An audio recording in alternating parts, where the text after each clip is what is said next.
در دوره چورابینی‌ها بخشیده به جشن 31 سالگی استقلالیت دولتی جمهوری تاجیکستان در دهه کدوچی دهاتی به نام میرزاعلی وایس فی ناحیه واسع انشاءات دارای اهمیت اجتماعی حمام زمانوی مورد استفاده قرار داده شد. انشاءات مذکور با پیشنهاد مقامات اجرایی حاکمیت دولتی ناحیه از جانب صاحبکار محلی سفر مرادوف ساخته شده برای 5 نفر ساکنان محلی جایهای کاری خالی فراهم آوردند. ما به ناحیه یعنی به ناحیه و به شهر کلو می‌رفتیم و امروز شاهد حال هستیم که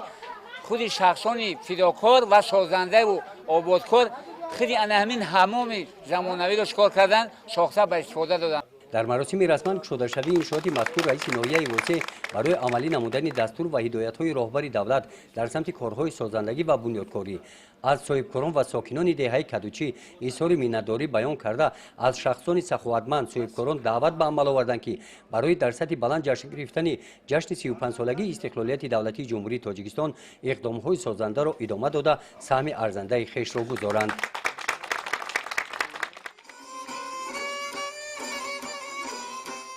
در این روز در چنین محیطی دانه کودکان مؤسسه تحصیلاتی تا مکتبی رقم 1 و دیگر کودکستان‌های ناحیه عید جشن استقلالیت تاجیکستان را با خواندن شعر و سرود از ایجادیات ادیبان تاجیک استقبال گرفتند.